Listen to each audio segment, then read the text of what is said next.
My name is Michael Zank, and I'm the director of the Elie Wiesel Center for Jewish Studies at Boston University. And I welcome you to the third and last of our 2020 Elie Wiesel Memorial Lectures on Finding Moses. Our speaker tonight is Professor Herbert Marbury from Vanderbilt Divinity School, who will help us find Moses in the African-American tradition. And here is where I say welcome, Dr. Marbury. It's also my check to see if he's here. He's here. Wonderful. Nice to see you. Good evening. Good evening to you. Let me begin by thanking Michael Wait, Zank. wait. Let me finish my introduction. Oh, okay. Sorry. Professor Marbury researches how biblical texts come to have various meanings, both in the ancient world and in the contemporary worlds of modern US communities. In Imperial Dominion and Priestly Genius, 2012, he focused on Ezra and Nehemiah, and asked the question what meanings that book, Ezra and Nehemiah, held for elites in Persian age Jerusalem. In his 2015 book, Pillars of Cloud and Fire, The Politics of Exodus in African American Biblical Interpretation, he recovers the trajectories of counter-history in examples of African American biblical interpretation, focusing on figures such as Absalom Jones, David Walker, Zora Neale Hurston, Francis E.W. Harper, Adam Clayton Powell, Martin Luther King Jr., and Albert Klieg.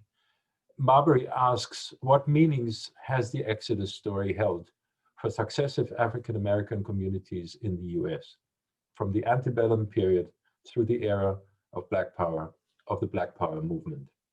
Tonight, Dr. Marbury will focus on the novelist and anthropologist Zora Neale Hurston and her book, Moses, Man of the Mountain. The book has been on the reading list for my courses on Moses here at BU from the very beginning, and it remains one of my favorite modern adaptations of the Moses story, right along with German Nobel laureate Thomas Mann's Tablets of the Law. Before I ask Dr. Marbury to speak and share with us his insights into Moses in the African American tradition, I have just a few brief thank yous. I want to thank the members of our team, Center Administrator Teresa Cooney, Communications Coordinator Jeremy Solomons, Graphic Designer Eike Winzer, Graduate Assistants Veronica Rodriguez and Khadija El Karfi, and Undergraduate Assistants Talula Barkas and Connor Dedrick, for all the work they put in this fall to make this series come off the ground. My deepest gratitude to all of you. I'm privileged to work with you. I also want to thank our colleagues from Development and Alumni Relations and everyone else who helped get the word out for this and the other lectures in the series. Finally, I want to thank you who have tuned into these events on Zoom and have supported us with your presence and your financial support. Please write us at ewcjs@bu.edu if you are not already on our reading list, on our mailing list, so we can stay in touch. And here's something else I would like you to do. This series is named for longtime BU professor, Holocaust survivor, Nobel laureate, and beloved teacher, Elie Wiesel, whose legacy we cherish and whose memory we want to honor with this series and in other ways. This is where you come in. Tell us what you think we do well, and tell us what we can do better. Send us a voice memo, a video recording of yourself, or an old-fashioned letter, or post on our social media feeds. Most of all, tell us what Elie Wiesel and his legacy means to you. And with that, I invite Dr. Marbury to deliver the third and last 2020 Elie Wiesel Memorial Lecture. Dr. Marbury will speak for about 45 to 50 minutes, to leave time for question and answer. All right, good evening. And now let me begin by thanking Michael Zank for the invitation to participate in the 2020 Elie Wiesel Lecture Series, and to Jeremy Solomons for all your work in managing the technology and the logistics of virtual space, to the program director, Teresa Ann Cooney, and I thank all of you for taking the time out of your schedule to join me this evening. I intend to do three things with this lecture. First, I'll frame African-American biblical hermeneutics with respect to subject positionality. Second, I want to set the social, political, and economic context of the Harlem Renaissance for Zora Neale Hurston's novel, Moses, Man of the Mountain. And third, I'll turn to discuss Hurston's Moses as a cautionary for current political and social leadership. Let me begin with a frame for African-American biblical hermeneutics. From the antebellum period through the era of the Black Power movement, Black communities have turned to religion, and particularly Black Christian communities have summoned the Moses figure, both from the Hebrew Bible and from alternative traditions, to point to freedom's next horizon. Now, the turn makes sense, I think. The Exodus story and this nation's story are both about freedom. From America's inception, freedom has been its fundamental project, and such freedom has always been inextricably bound to religion. Born out of a struggle against religious tyranny in Britain, America's project came to its fullest expression in the First Amendment of the Bill of Rights. Indeed, the young republic staked out its very identity between two traditions, the sacred, grounded in the Bible, and the social, grounded in its founding documents. Such an identity also included African Americans, but the republic and its churches saw them as savage rather than citizen, and as heathen rather than Christian. And without civil access to the basic rights granted to others, African Americans such as Absalom Jones, David Walker, Zora Neale Hurston, Frances Ellen Watkins Harper, Adam Clayton Powell, and Albert Clegg, among others, developed their own sacred traditions and their own civil discourses. Using the same sources, that is the Bible and the founding documents, but with a different politics, they sculpted a counter-identity for African Americans in the wider American landscape. Their interpretations of the Bible were radically different and often fundamentally oppositional to those of many of their white counterparts. For these forebears, the Exodus story became the language world through which freedom, both in its sacred resonance and in its civil formation, found expression. They deployed the story to stake out a larger sphere of freedom. Their politics took different modes, at times conservative, and at other times radical, to respond to the changing political economy. As they took up the book of Exodus, each of these hermeneutes invariably was led to the story's compelling lead character and protagonist, Moses. Moses arises as a transformative, and iconic symbol in the African American religious imagination. Although their readings varied from one era to the next, or to use the phrase by historian of religion Charles Long, they varied from one mythic cycle to the next. And by mythic cycle here, I mean the meaning structures that frame a particular era for a culture.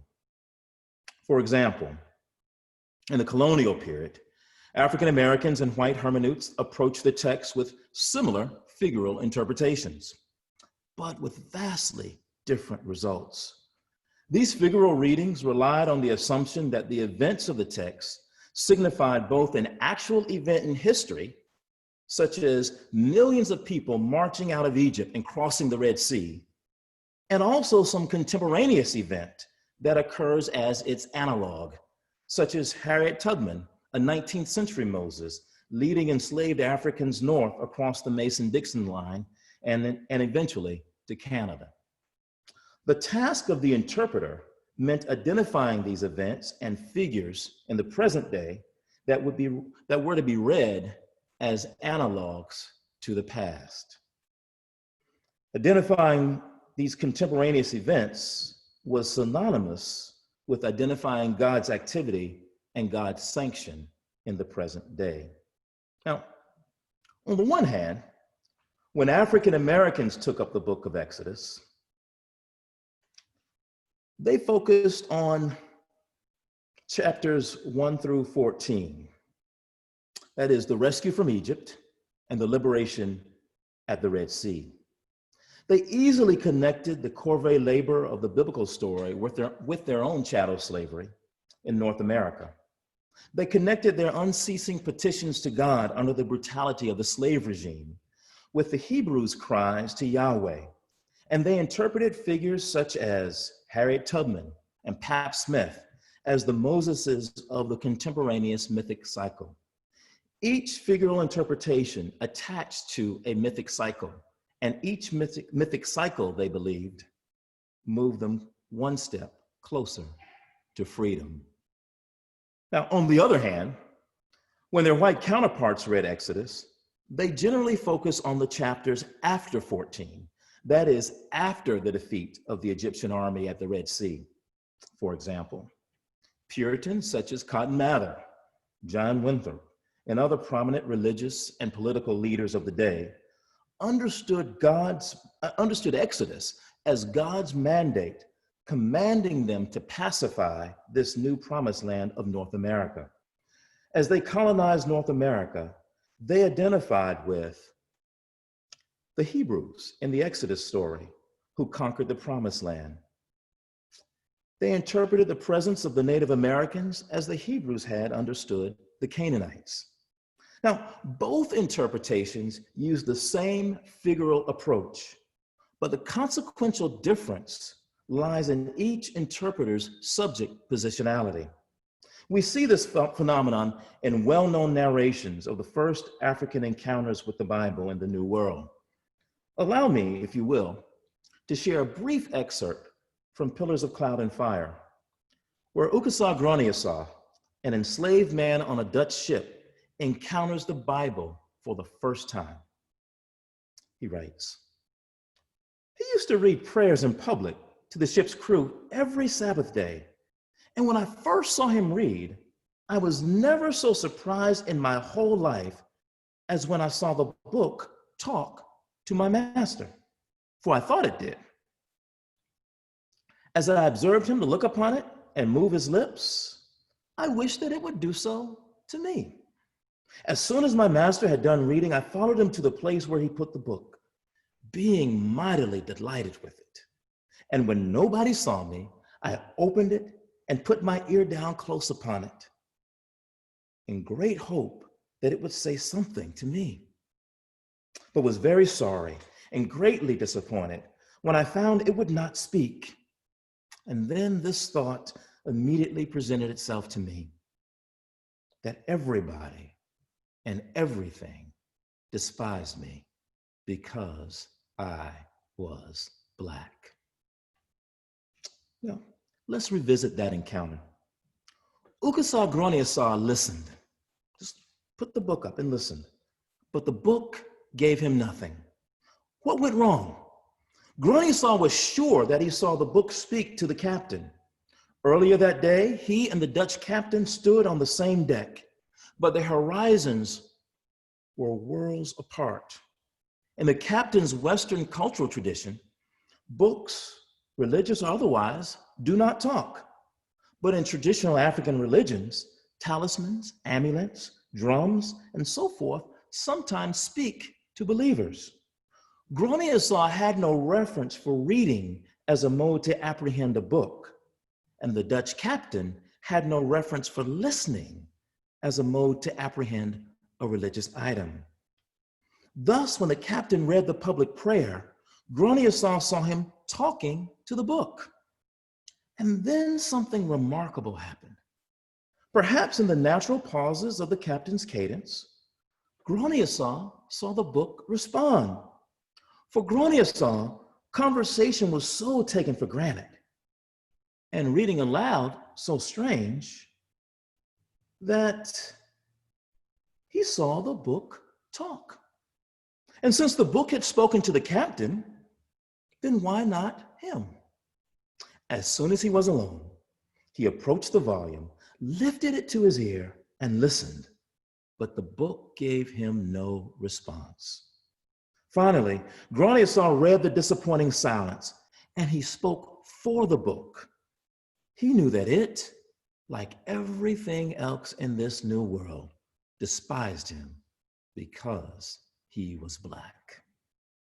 Now, in fact, the Bible greeted the captain in the same manner. It had greeted the captain and Gronier in silence. Gronier did not realize it, but the Bible gave him no more and no less than it had given to the Dutch captain. So when Gronier spoke for the book, he was doing exactly as the Dutch captain had done. Both took up the book, both interpreted the silence, and both left the encounter with meaning. To be sure, now each apprehended the book differently. On the one hand, Gronier interpreted the book's iconic power. That is, the book was present at mealtimes. It was present for executions. It was present whenever the enslaved Africans were gathered on the ship's deck and they heard the captain reading from it or interacting with it. The book had iconic power. But on the other hand, the captain interpreted the book's letters. But the difference between the two encounters cannot be reduced to their modes of apprehension. Even after Gronier learned to read, he and the captain still spoke differently in the book's silence. The politics of their respective subject positions led them to fill the silence with differing intentions. Gronier spoke from the position of the vanquished, while the captain spoke from the position of the conqueror.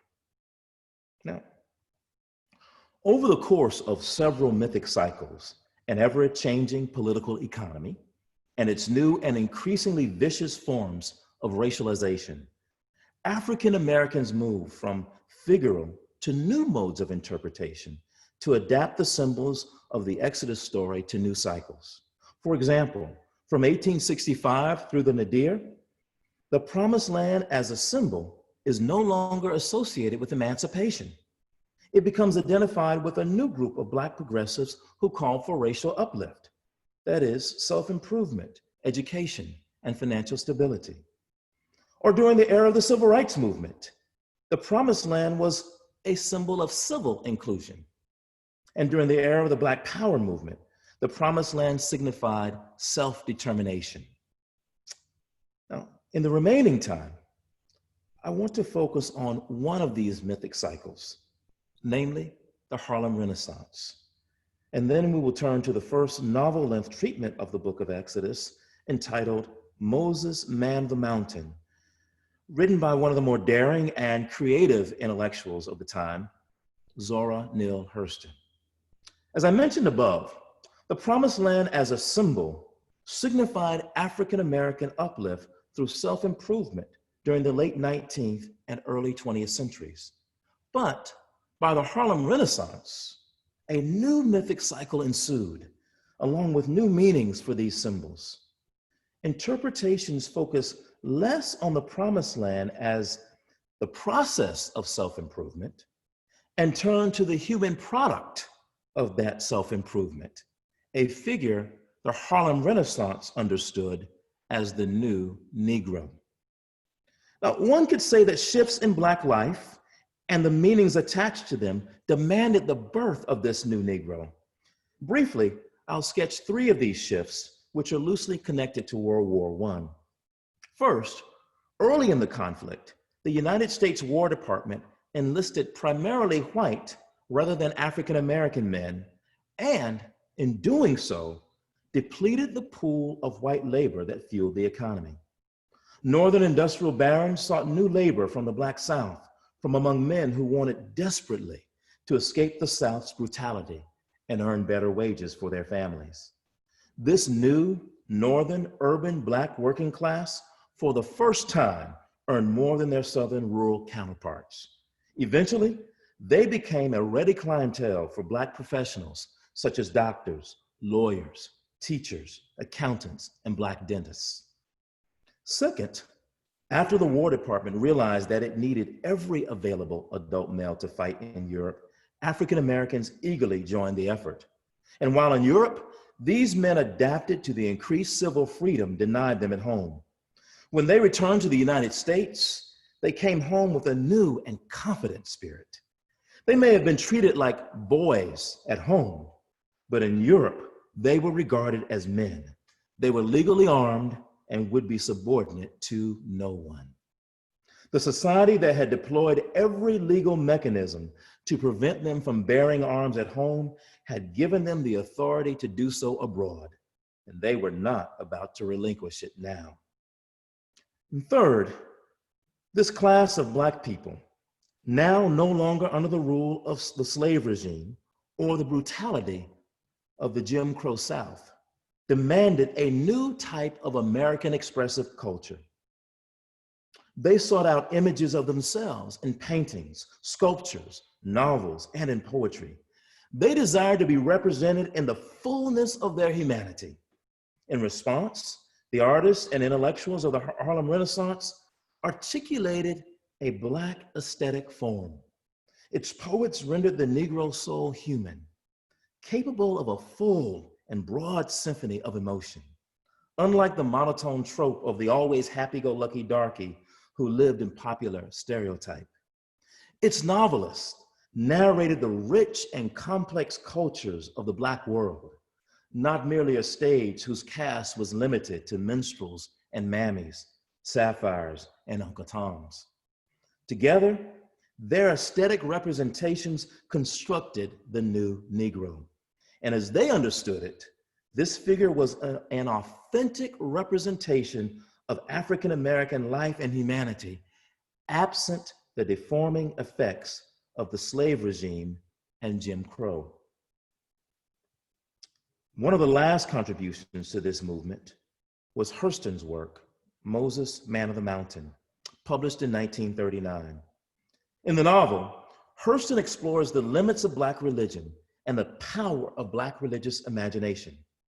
Some of these questions had lingered from her childhood when she was often left perplexed that the powerful religious experiences that she observed in her community growing up did not translate into the social, political, and economic power in the life of Black people in her community.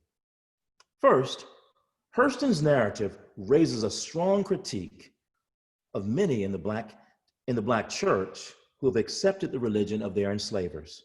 Second, she offers a cautionary tale about the power and limits of any single Mosaic hero. And third, she extends a message of hope about the power of Black religious imagination. Now, at the center of Hurston's novel is Moses. Hurston's Moses is as rich and as complex as the Harlem Renaissance's new Negro. She constructs her Moses from at least three sources. The first source comes from her familiarity with contemporary biblical scholarship of her day. Biblical scholar Deirdre Dempsey notes that Hurston was familiar with the Kenite hypothesis, which argued based on archaeological evidence that the Kenites who lived in Midian introduced the Hebrews to the worship of Yahweh. Julian Morgenstern, the president of Hebrew Union College from 1921 to 1947, and a biblical scholar who was president of both the American Oriental Society and the Society of Biblical Literature, wrote in a 1940 article, quote, "Of the Kenites themselves, we know very little. They were a semi-nomadic tribe, or perhaps more exactly a clan or group of clans whose normal abode and district of pastoral wanderings centered in the extreme south of Judah and in the border sections of Edom. They seem to have been the original worshipers of the particular Yahweh of the mountain in the desert, and from them, the worship of this deity was communicated to the clan or clans just emerging from Egypt." Hurston's second source for Moses arises from her intensive training as a folklorist, both at Barnard College and at Columbia University, under the renowned anthropologist Franz Boas. She spent considerable time in Haiti and in other parts of the Caribbean, studying the growth of various traditions about Moses, about his deeds, about his character, and about his power. Chief among them is the Moses of the Vodun tradition, There, Moses is associated with Damballa, a major loa or spirit. Damballa's symbol, the serpent, recalls the episode in the Egyptian throne room where Moses turned his staff into a serpent. The serpent here is not evil, but a powerful figure associated with the ability to defy the laws of the natural world. Now, the third source for Hurston was, of course, the fixed or static tradition contained in the book of Exodus. And of all the Moses traditions from the ancient world to her day, the biblical tradition would have been the one most familiar to her audience. And so she loosely follows its plot sequence. Hurston's critique begins in the opening scene of the novel. She sets it in the context of the totalizing power of Egyptian religion and the challenge it presents to the Hebrews and later to Moses to think beyond it. Hurston configures the social forces of religion, law, and economy to correspond to those in her own world. The heart-wrenching opening scene accomplishes exactly that. Hurston writes, "Have mercy, Lord, have mercy on my poor soul." Women gave birth in whispered cries like this in caves and out-of-the-way places that humans didn't usually use for birthplaces. Moses hadn't come yet, and these were the years when Israel first made tears. Pharaoh had entered the bedrooms of Israel. The birthing beds of the Hebrews were matters of state. The Hebrew womb had fallen under the heel of Pharaoh. Now, the Hebrew woman in the throes of labor cries out, "Lord, have mercy on my poor soul." She addresses her plea to the Lord, which usually signifies ancient Israel's God, Yahweh. But Hurston plays with some ambiguity here. To whom is this woman calling? Moses has not met Yahweh at the burning bush, and so the divine name has not yet been revealed, nor has Moses introduced Yahweh to the Hebrews. If she is calling to the only deity present, Pharaoh, the god of Egypt, then her petition has no hope of eliciting a favorable response. She can only expect to experience what Gronia saw interpreted, that everyone and everything in the conqueror's world despises her. But perhaps the woman is summoning another divine presence, one whom she does not yet know, but one she hopes is sympathetic enough to respond and powerful enough to relieve her pain. In this ambiguity, Hurston introduces transcendence as a product of the people's religious imagination. In the next scene, Hurston emphasizes her cautionary and further explores this question of transcendence and religious imagination. She crafts the scene to show how cultural interests and religious interests are coterminous. In the scene, two Hebrews, Caleb and Amram, are working under the surveillance of an unnamed Egyptian overseer. The scene opens with a doxology to Horus, a praise be Horus, the god of the sun. Amram turns from his labor to Caleb and says, "Horus may be all those good things to the Egyptians, but brother, that sun god is just something to fry our backs." Caleb, in response, is disturbed by Amram's irreverence, remarking that Pharaoh has already prohibited the Hebrews from worshiping in Egyptian temples. Caleb responds about the Pharaoh. He says their gods ain't our gods. Caleb laments even further. Like, what other gods do we know anything about? It gives a real empty feeling not to have gods anymore. If we can't go to the temple in Thebes and Memphis and in Luxor, then maybe we could build us one here in Goshen and sacrifice there, Amram. Maybe if we do that, then they, and the they to whom he is referring are the Egyptian gods. He says, maybe we could do that. And then maybe they might help us get our rights back again. Unfortunately, Caleb refuses to hold the religion of his oppressors accountable for colluding in his people's oppression. Rather, he blames what he believes are insufficient devotional acts of the oppressed. In Caleb's response, Hurston obliquely invokes the images of countless Black churches located across the United States. They also petition the God given them by their oppressors, in hopes of securing basic rights and human freedoms. As the scene comes to a close, Hurston gives Amram the final word in this exchange.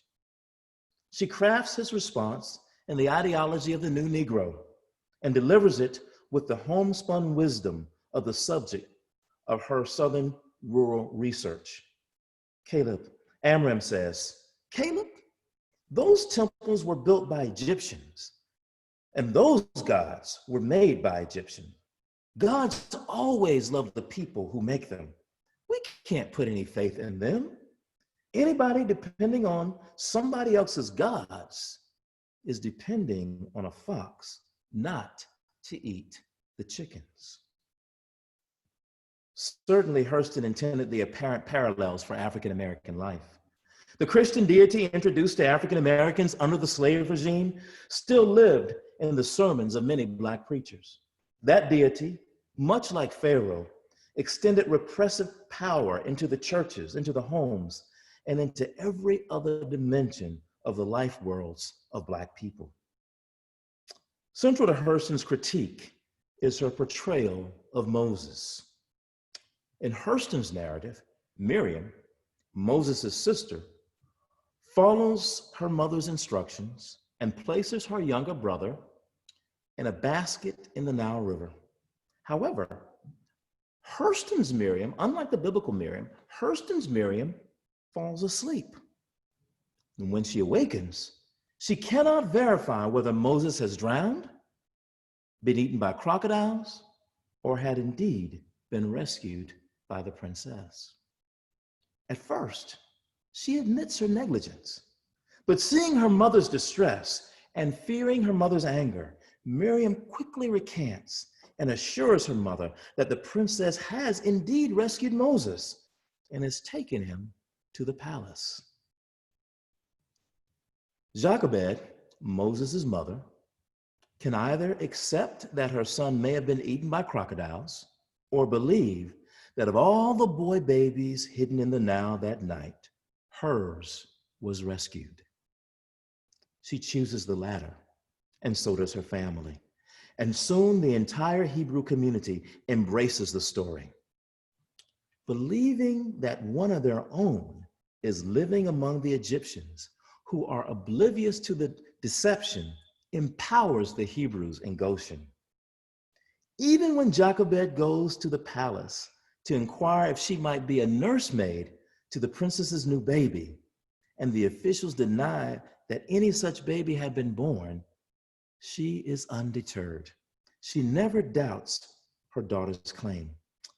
In this regard, the people's religious imagination has produced a Moses more real and more impactful than any actual events could deliver. Hurston's story frees Moses from the narrative of his extraordinary birth. In other words, there is no divine hand ensuring that Moses lives through the night and finds his way into the princess's bathing party. Nor is there any sense that Moses is tied down by the mythic significations that African Americans have attached to figures whom the community has claimed that God has raised up for such a time as this. Hurston has freed Moses from these mythic significations. Moses becomes the response to Amram's dilemma. That is, the problem of worshiping the oppressor's God. By relocating Moses' origins from the transcendent to the material, that is, on the ground, Moses turns the focus from divine to human agency. Likewise, the reader knows that Yahweh, the God to whom Moses will introduce the people, will work on the Hebrews' behalf because Yahweh arises as a construction of the Hebrews' culture, unlike the gods of Egypt. And so it follows that later in the story, When an Egyptian trained in the arts of the priesthood comes to consciousness about the moral evil of the Hebrews' enslavement and is determined to lead them to freedom, the Hebrews interpret him as Jochebed's son who has returned home. Over the years since Miriam returned from the Nile River, they had already constructed his identity and signified him as their deliverer. But the Moses that the people have constructed is as flawed as any human. Hurston takes the opportunity of developing Moses' character to explore the limits of any singular male hero. Throughout the 20th century, patriarchy shaped American political and religious leadership. And in this regard, Black leadership was no different. Indeed, Hurston was aware of the long litany of powerful and effective Black male leadership, from David Walker to Nat Turner, from Henry Highland Garnett to Frederick Douglass, from Booker T. Washington to W.E.B. Du Bois, and perhaps most visible for her was Marcus Mosiah Garvey, the Black nationalist whose message of political autonomy and economic self-sufficiency electrified Black communities from one end of the nation to the other.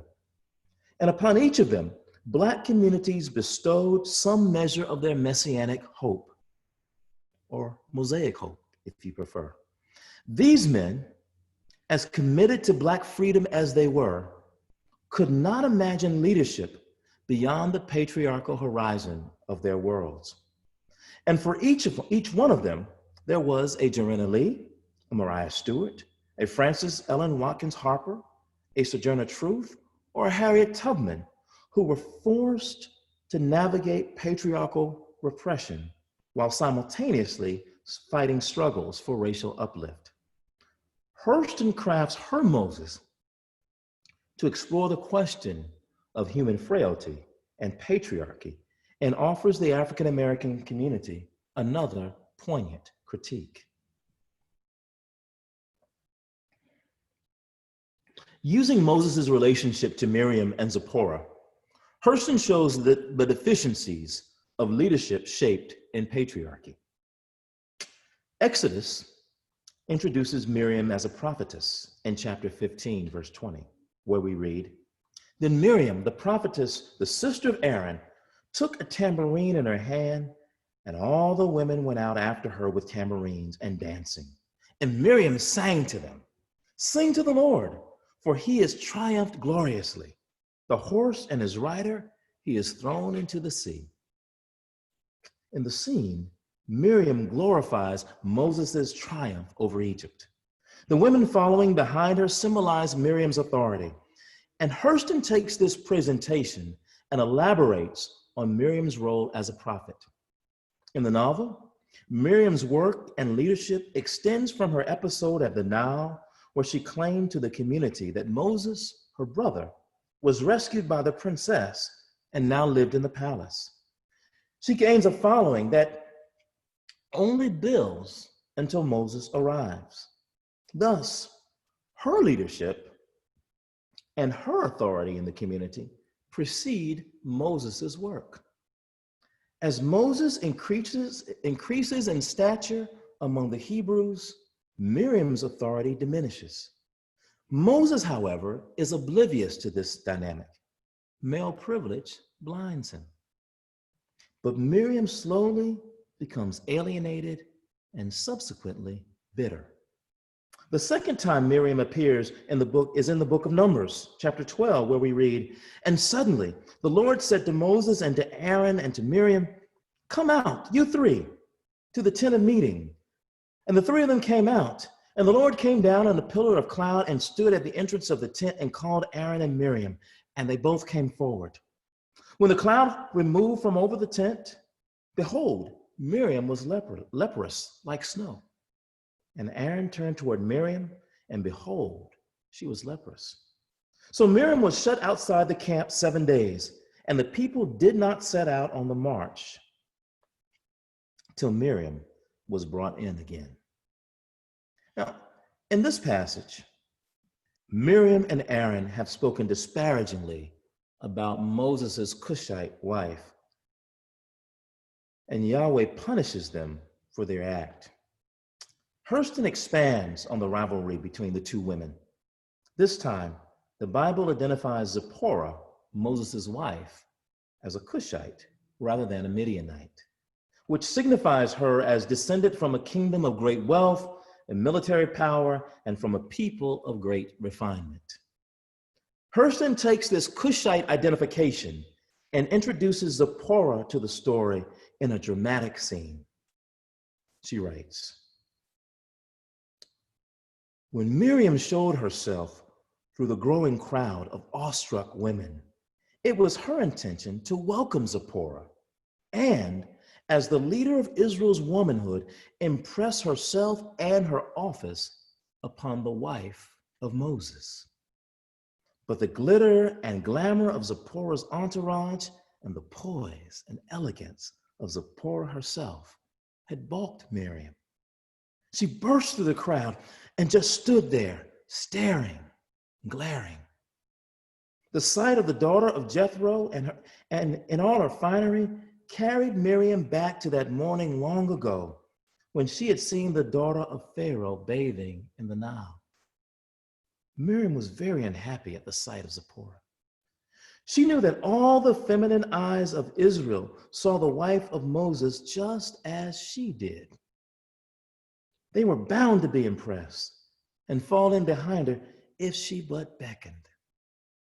Miriam looked at her own rough clothing, which hung with jewelry that had been taken in battle, then turned her eyes away from the fine raiment of the woman on the camel. She looked again and saw the well cared for hands and feet of Zipporah, and then looked at her own gnarled fists and her square feet, all twisted and coarsened by slavery, and almost snarled out loud. She, Miriam, had had so little in life, and now this place that she had won by hard work and chance was being taken from her by the looks of a prince's daughter who hadn't done anything but deck herself to come here and bewitch the eyes of foolish women. Miriam boiled with anger and a sense of injustice. Now, when Zipporah appears, Miriam's authority is already waning. Her ostentatious display only makes Miriam all the more insecure. As long as Zipporah had remained at home, Miriam was at least second to Moses in authority. Now even that tenuous position was in jeopardy. In Hurston's vision, patriarchy pits the women's leadership roles against each other as they both vie for Moses' attention and the people's respect. The final time Miriam appears in the Bible is in Numbers chapter 20, where we read, "And the people of Israel, the whole congregation, came into the wilderness of Zin in the first month, and the people stayed in Kadesh, and Miriam died there and was buried there." The biblical writer gives her only one line, "And Miriam died there and was buried there." But Hurston believes that Miriam deserves more than a passing mention. By the time Miriam comes to die, the patriarchal world in which she lived has so shaped her consciousness that she believes that Moses has power even over life and death. So when the journey to Canaan becomes unbearable for her and she wants to die, she believes that she can only do so if Moses grants her leave. Hurston gives us this scene. "Moses," Miriam begins, "I come here this evening to ask you to let me die." "Well, why, Miss Miriam?" Moses responds. "I ask you kindly, please, Moses, let me die. What makes you think you got to get my consent to die?" because I know I can't die without it. That right hand of yours, it's got light in front of it and darkness behind. Moses, I come in the humblest way I know how to let you know that I done quit straining against you. I done quit putting my poor strength up against yours. I am just a beat old woman and I want to die. But Miss Miriam, Moses responds, you ain't had time to enjoy your freedom yet. You ought to want to live, to enjoy it, and to see Israel a nation. The scene becomes one of several in which Hurston levels a complex critique of sexism in the public sphere. Miriam in particular complicates Moses' work because he is unable to accept authority embodied as a woman or a style of leadership that is not militaristic and hierarchical. Miriam's death scene possesses a particularly sad irony. You see, it was a young Miriam whose imagination created the myth that became Moses. And it was her religious imagination that built on it all the while the people were in Goshen. But now, she has come to believe that she is powerless before this Moses. Before Moses arrived in Goshen, Miriam possessed wonderful gifts with which she served the people. But Moses had no room for her role among the people, nor did he understand Miriam's work and his vision for Israel. So he marginalized her from the beginning. And in the end, Moses takes her leave from life and from the journey to Canaan. Miriam's struggle resonates with countless stories of women who lived in frustration because men in power ignored their gifts for the public sphere. It reflected the experiences of Black women such as Mariah Stewart, Ella Baker, Fannie Lou Hamer, Angela Davis, and Septima Clark, who worked in Black struggles from the antebellum period to the era of the Black Power movement, but only behind the towering shadows of Black men. Perhaps the kind of unchecked power she saw in leaders such as Marcus Garvey disturbed Hurston. The kinds of charismatic leadership whose work shaped long swaths in the history of Black life in the United States, these leaders wielded power in the political sphere with the best of intentions. But as Hurston's Moses comes to understand, such power is too much for any single human. In Hurston's religious imagination, that kind of power can only come from the community, and the community as a collective is best to wield it. That the biblical narrative leaves Aaron in the wilderness gives Hurston one final opportunity to explore Moses' complexity. In a stark departure from the story in Exodus, we see Hurston's critique most pronounced as Moses' heroism, selfishness, and hubris are on full display. Here, Moses and Aaron have one final conversation. Aaron begins, "Moses, spare me, if you please." Moses looked way off across the plain where the tents of Israel stretched for miles and held his eyes for a long pause. And then he said, "I haven't spared myself, Aaron. I had to quit being a person a long time ago. And I had to become a thing, a tool, an instrument for a cause. I wasn't spared, Aaron." "No," Aaron responds. "No, and you didn't spare my 2 sons at Sinai just for dancing and making a little ceremony before a god of Egypt, which we had always known. My poor boys, Moses, you killed them." Moses responds, "I didn't kill your boys at Sinai, Aaron.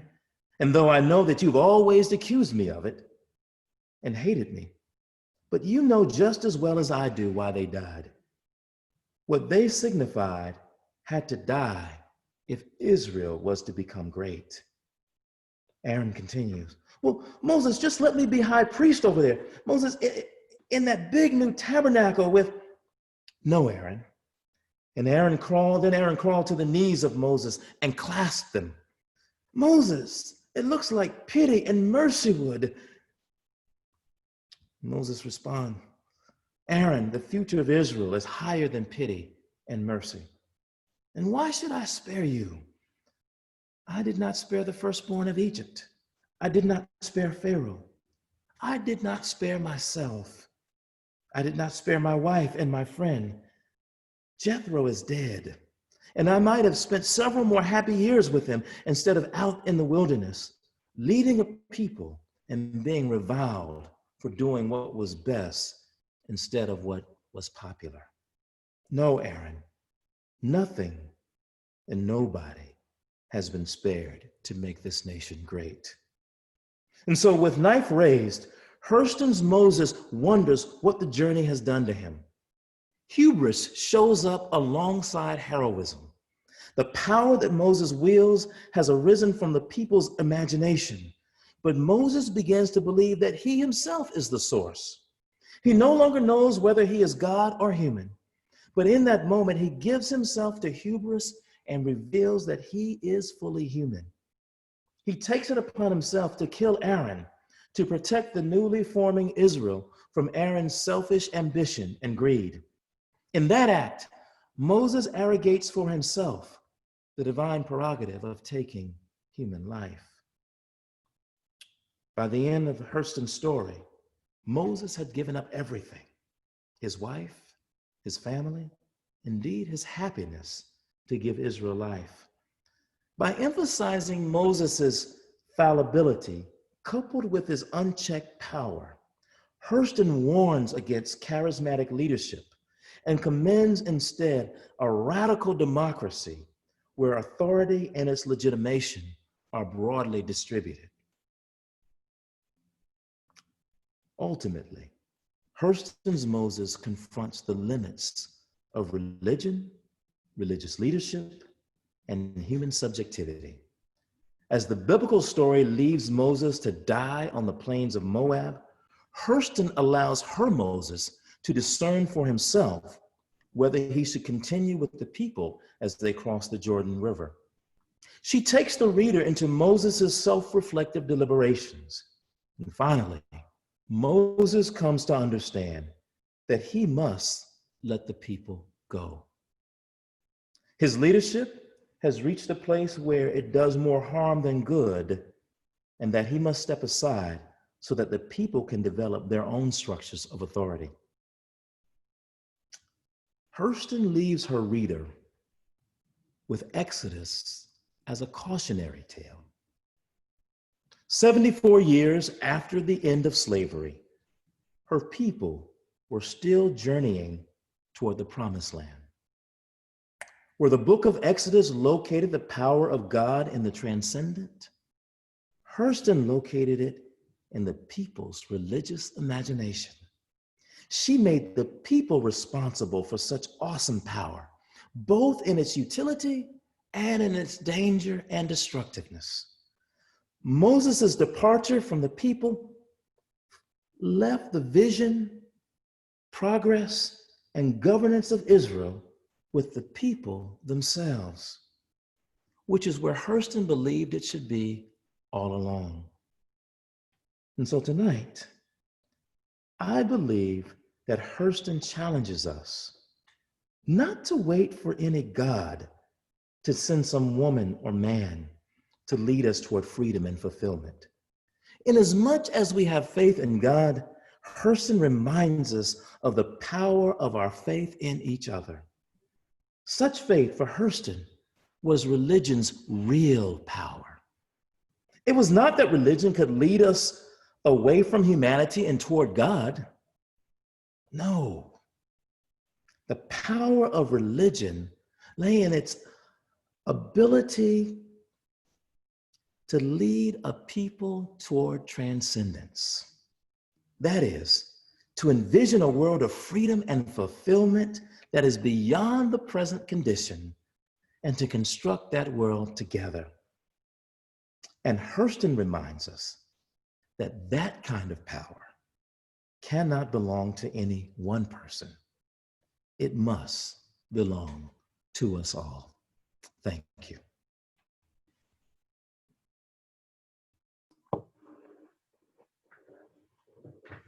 Thank you so much, Professor Marbury. This was one for the ages. I'm very, very deeply grateful and moved by everything you've made us see. And you made us find, through the agency of Zora Neale Hurston, a Moses that is not just model, but also a problematic figure. And so sometimes we don't want to see that, but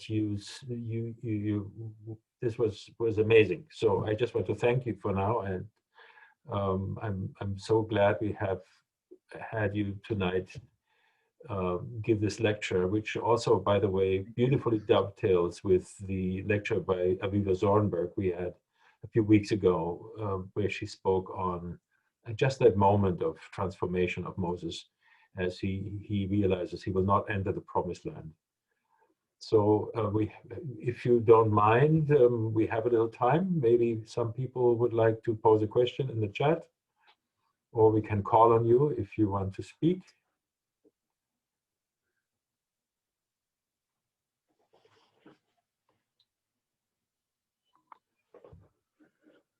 Maybe one of our students. I'll try to keep my eye on the chat, and if I can't, if I miss it, then if you don't mind reading the question. This is from our colleague Andrea Berlin, who says, could the transcendent power of Moses, as reimagined by Zora Neale Hurston, be applicable to Black activists today, for example, by Black Lives Matter? I think absolutely. I suspect that movement for Black Lives, or Black Lives Matter, has already heard Zora Neale Hurston loudly and clearly, and the ways that they've constructed leadership. For them, leadership is radically democratic, and in part because they want to ensure that no one person can bears the brunt of the oppressor's attention or repression, but also because no one person should bear the responsibility of a people. More than that, they want to invite everyone to the table. And so the movement for Black Lives Matter values all Black lives. That is, those of varying socioeconomic strata, that is, those of varying gender, male, female, transgender, those of varying sexualities, and those of varying faiths. And so I think that they've heard the cautionary from Zora Neale Hurston, and they understand that if this Israel, or if this group of this generation of African Americans is to move forward, that is, in this mythic cycle, one step closer to the promised land, then it must be a forward motion where all of us walk together and all of us take on the mantle of leadership together. Thank you for this answer, and thank you, Andrea, for the question. Any other question we have from Phyllis Shepard? In your view, how did Hurston's anthropological background inform her approach to reading and interpreting the biblical narrative?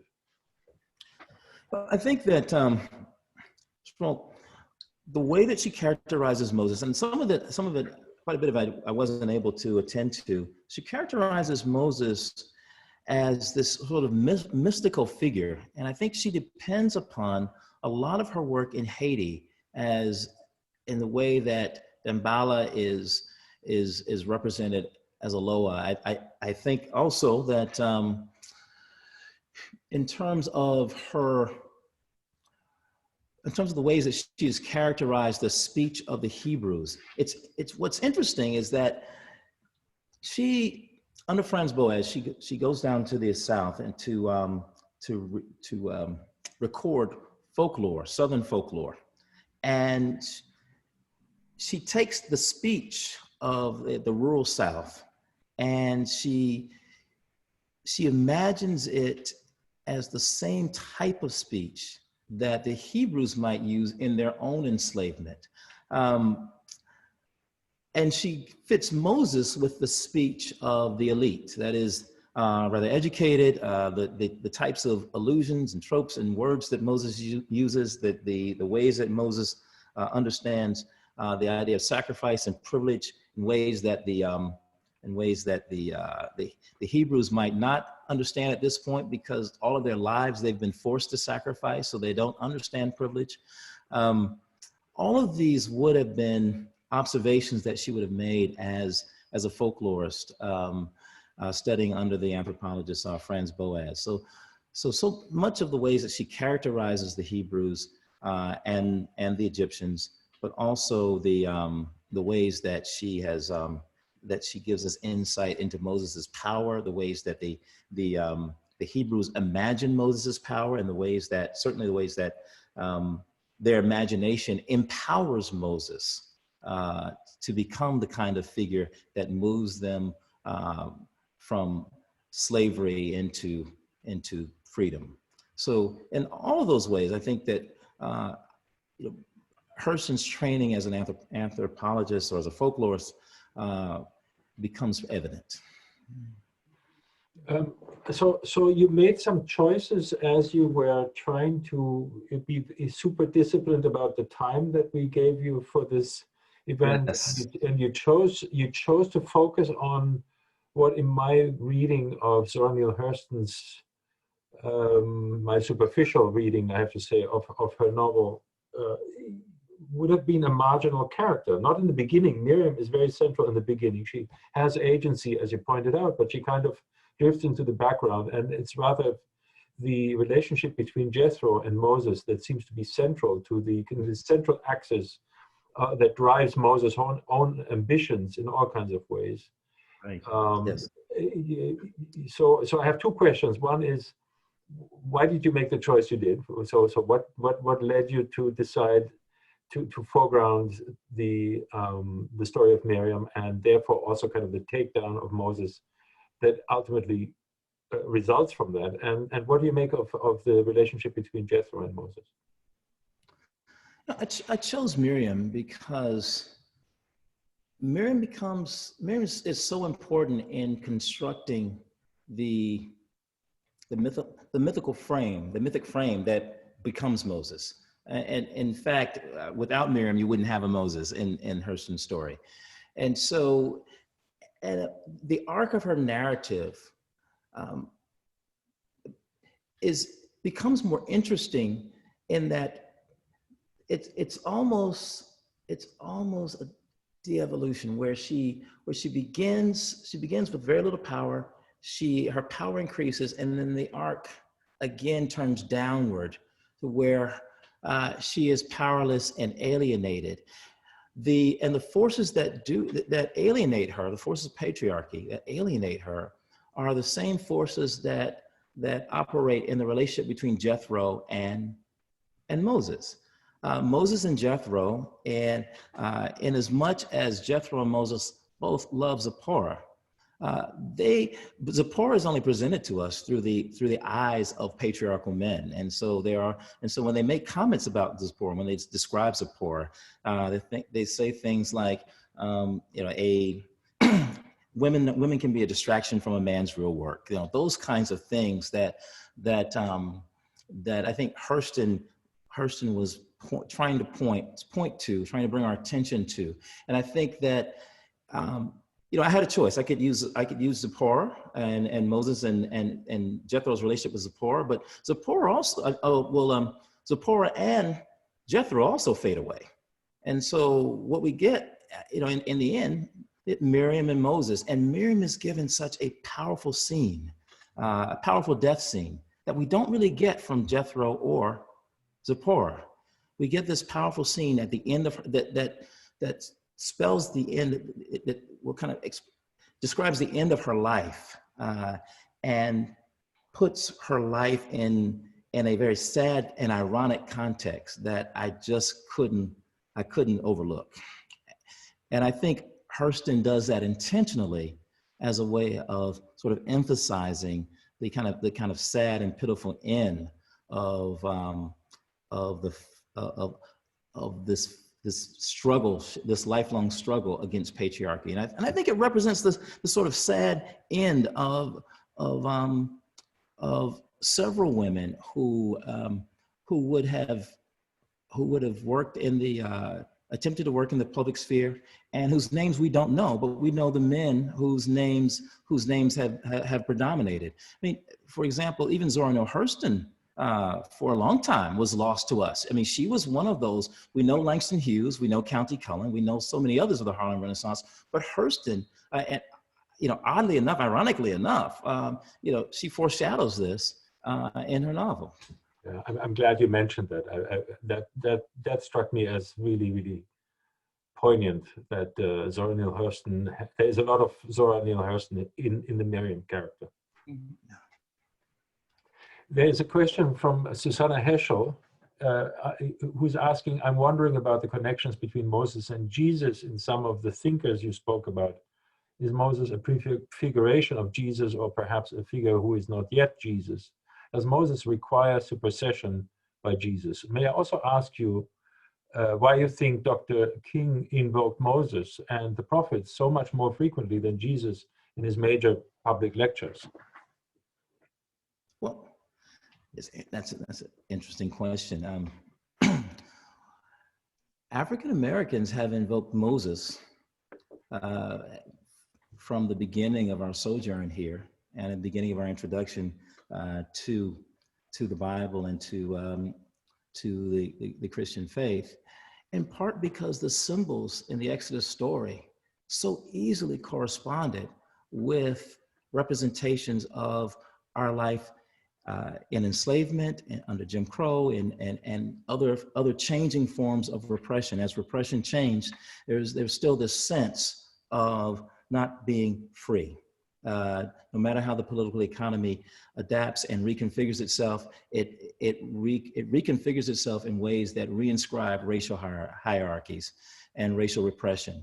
And the Exodus story has been the central story that African Americans have used as a language world, if you will, to talk about what that racial repression means and ways that African Americans have understood God working with us to transcend such racial oppression. In fact, one of the 19th century ministers who was preaching to enslaved Africans, and I believe this was in Georgia, lamented quite fervently that African Americans on the plantations thought more highly of this Moses figure than they did of Jesus. And so I think that Dr. King is well within the tradition of this focus on this emphasis on Moses, in as much as the African American, the Christian tradition centralizes Jesus. African Americans in our social and political life, and in our quest for fulfillment, have oftentimes found more utility in the figure of Moses than in Jesus.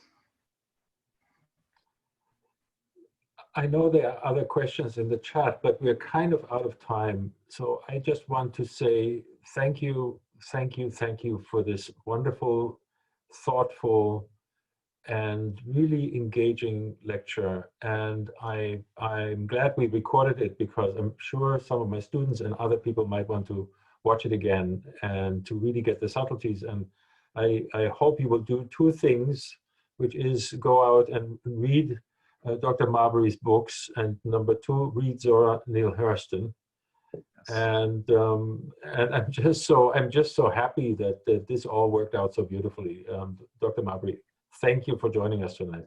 This was just fantastic. I'm so glad. Thank you for the conversation. I thank you all for your insightful questions and for the opportunity to discuss my work on, I think, one of the more poignant and important figures in biblical hermeneutics. So thank you again, and good night. Good night.